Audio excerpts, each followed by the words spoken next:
देखिए, बात ये है कि जहाँ तक वो उनकी डेथ वाली बात है, ये बाहर से नहीं, ये बात तो अंदर से निकाली गई है ना। ये जान के इस किस्म के फीलर छोड़े जाते हैं कि रिएक्शन देखते हैं, एक इवेंचुअलिटी जो है उसको क्रिएट करते हैं कि अगर ऐसा हो गया तो देखना है कि किस हद तक ये रिएक्शन होगा। देखो ना, ज़िंदगी मौत तो इंसान के हाथ में नहीं है ना, किसी के भी। जी जी, किसी वक्त भी कुछ हो सकता है।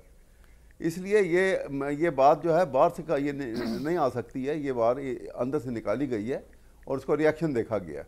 एक तो मेरे ख्याल में ये बात है। और ये बहरहाल ये जब एक अरसा गुजर जाता, मतलब 1 महीना गुजर गया, से ज़्यादा अरसा गुजर गया, मुलाकात नहीं हुई, तो लोगों में वो लेकिन वैसा आपको लगता नहीं कि पाकिस्तान तहरीक इंसाफ की सियासत ने गवर्नर राज के करीब ला खड़ा किया आपकी पार्टी को? नहीं, देखें, सवाल यह है कि गवर्नर हाउस राज की बात जो है ना, वो इस लिहाज से, मेरे लिहाज से, जो उन्होंने वहाँ जरगा बुलाया था उसके बाद तो इररिलेवेंट है। सारों को बुलाया, सब आए, सब बैठ के उन्होंने एक यूनानिमसली एक वहाँ पे करारदाद पास की और सब ने एग्री किया। हर मकतब फ़िक्र के हर पॉलिटिकल पार्टी के बंदे वहाँ मौजूद थे, गवर्नर साहब खुद भी मौजूद थे वहाँ पर। उसके बाद गवर्नर राज की तो मुझे बात समझ नहीं आती। इसलिए अगर ऐसा होगा तो ये it will be a disaster step, नहीं होना चाहिए। सर, डिजास्टर कैसे होगा मुल्क में? सूबे की आपने जिसकी बात, जी, पहले ये डिजास्टर बता दें, फिर दूसरी बात बताइएगा, डिजास्टर कैसे होगा सर? मैं अभी बात, वजीर दाखिला कह रहे हैं कि जनाब आप दहशतगर्दों को पनाह दे रहे हैं उधर।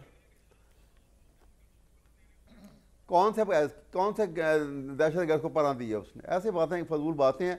ये तो वही वजीर दाखिला है ना, जिन्होंने, आपको याद होगा कुछ महीने पहले वहाँ पे बलोचिस्तान गए थे और कोयटा में कहा कि ये तो एक SHO की मार है, यहाँ तो कुछ भी नहीं है। तो उसके बाद किसका तरह हंगामा रहा। अच्छा, आप दूसरी बात बताने लगे थे सर, आप दूसरी बात फरमा रहे थे जो है जी। अगली बात यह है, अगली बात आपने जो शुरू की थी चीफ ऑफ आर्मी स्टाफ से, देखिए आर्मी एक्ट जो है 1952 का, उसकी नोटिफिकेशन 8 जो है उसको आप गौर से पढ़ें। इनकी टेन्योर जो है उसके ख़त्म होने से वो notification is yet to be done. वो आप उसको पढ़ें गौर से, वो नोटिफिकेशन अभी नहीं हुई। अभी जो आ रहा था टीवी के ऊपर एक प्रोग्राम जिसमें वो हनीफ अब्बासी साहब जो हैं वो बात कर रहे थे, वो भी कह रहे थे कि जी सब कुछ हुआ पड़ा है और नोटिफिकेशन नहीं हुई अभी। तो जब एक बात जिसकी नोटिफिकेशन का मतलब होता है कि पब्लिक एट लार्ज को आप inform chief of defence force की नोटिफिकेशन नहीं हुई वैस साहब, वो तो टेन्योर 5 साल नहीं, मेरी बात सुने, नहीं ना ऐसा ना करें। जो कानून लिखा हुआ उसको पढ़ लें ध्यान से। क्या लिखा हुआ सुन लीजिए ना, मैं आपको बता रहा हूँ जी। जो आर्मी एक्ट के सेक्शन 8 के अंदर इन्होंने तरमीम की है, वहाँ पे बार बार लिखा गया है कि ये जो आर्मी चीफ को अब जो है विद दैट अमेंडमेंट अब वो चीफ ऑफ डिफेंस स्टाफ ही पढ़ा जाएगा। ये सब्स्टिट्यूट कर दिया लफ्ज़ उन्होंने। आप कहीं पे उसको आर्मी चीफ की जगह आपने जब भी पढ़ेंगे, नहीं सर, आर्मी चीफ का ओहदा तो खत्म नहीं होगा ना sir. Chief of defence force ने थोड़ी रिप्लेस कर लिया आर्मी चीफ नहीं भाई, नहीं खत्म हुआ भाई, आर्मी चीफ का खत्म नहीं हुआ, लेकिन आर्मी चीफ के साथ वही इंक्लूड करता है। अब आर्मी चीफ के साथ ये इंक्लूड करता है कि he is chief of defence. चले वो मेरा ख्याल से सर इसको छोड़ते हैं वैसा, वो तो वो हो ही जाएगा, वो कोई मसला नहीं, आपकी तसल्ली करा देगी हुकूमत, आप फिक्र ना करें। लेकिन नहीं, ये हो नहीं जाएगा जी। ये अगर नहीं, मैं नहीं कहता कि फिक्र की बात है, इसलिए कि हम सब तरफ दुश्मनों में घिरे हुए हैं। ये शहबाज शरीफ साहब को बाहर जाने से पहले ये नोटिफिकेशन करके जाना चाहिए था। चले सर, आपका पॉइंट आ गया, आपका ये पॉइंट आ गया जो वैसा आपका सर आ गया ना पॉइंट। मैं उसमें बात तो करने देना मुझे जी, अगर आप याद दें। अच्छा मेरे भाई, बात करें जी सर, ये गवर्नर राज का क्या रोल है भाई आपका? आपके साथ हुआ था ना सुरबान तासीर। मुझे ये लगता है एक मियां साहब, आज टाइम बहुत है बात करने का। मुझे लगता है कि ये पीटीआई वाले बिला वजह ही उतावले हो रहे हैं आपको लेकर। ये जो कुछ पीटीआई को लग रहा है इनके खिलाफ हो रहा है ना, ये आपके साथ भी होना है इंशाल्लाह। तो ये गवर्नर राज जैसे आपके खिलाफ लगा, अब आप लगाने जा रहे हैं, मतलब आपने तो खुद सीखना ही नहीं, आपसे बुनियाद आपकी पार्टी ने गवर्नर राज लगने लगा। मैं गुजारिश कर दूं कामरान शाह साहब, जो आपने कहा ना कि आपके साथ भी होगा, होता आया है।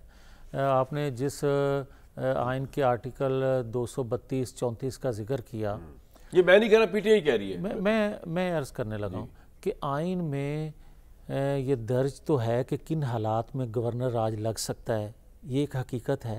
और आपको लगता है हालात ये है ऐसे इस वक्त? मैं वही अर्ज करता हूं, अगर इजाजत दें, उसके आइन में ये तो नहीं कि लग ही नहीं सकता, नहीं लग सकता। मैंने आपको अभी 3 ऑप्शंस बताई हैं, खोल के बयान किए। वो अलग बात है, 232 234 आर्टिकल। अच्छा, वो अलग बात है कि इसको मिस यूज माजी में किया जाता रहा है, लेकिन आप सही यूज करेंगे। अब आ जाए मौजूदा हालात। देखिए, जहाँ तक आप कह रहे हैं कि आप इसको सही यूज़ करेंगे, उन्होंने फाइल वर्क खुद तैयार करवाया है।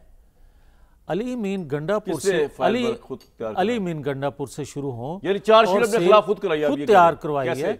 मैं अर्ज करता हूँ, कभी ऐसा आपने पाकिस्तान की हिस्ट्री में या दुनिया की हिस्ट्री में देखा है कि एक सूबे के वसाइल इख्तियारात का इस्तेमाल मरकज़ के खिलाफ हुआ हो? कभी आपने सुना है कि किसी सूबे का वज़ीर आला जो है वो मसल्ला होके मरकज़ पर चढ़ाई शुरू कर दे, और एक दफ़ा नहीं 4-5 दफ़ा वो अपने दौर में कर चुके? अब मुझे ये बताएं, जो मैं कहना चाह रहा हूँ, कि क्या पाकिस्तान के अंदर अफ़गानियों को निकालने के लिए जो गैर कानूनी तौर पे पाकिस्तान के अंदर रह रहे हैं, 3 सूबों ने उस पर पूरा काम किया या कर रहे हैं, चौथा सूबा जो है वज़ीर दाखिला करें, चौथे सूबे में नहीं हो रहा जी, वो बल्कि तहफ़्फ़ुज़ फराहम कर रहे हैं गैर कानूनी गैर आइनी तौर पर रहने वाले अफ़गानियों को। अब मुझे ये बताएं कि पाकिस्तान ज़रूरी है या उनकी ईगो ज़रूरी है?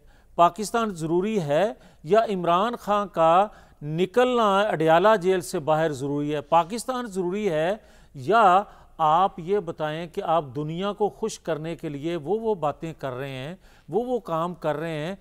ये गवर्नर आज तो बहुत छोटी बात है, मैं ये कह रहा हूँ कि आप पाकिस्तान की सलामती के दर पे हैं, आप किस तरह?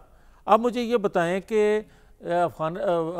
खैबर पख्तूनख्वा में पिछले दिनों जो भी दहशतगर्दी हो रही है, उनमें आपने देखा 3 अफगानी भी थे जी, तो जी। ये हकीकत है।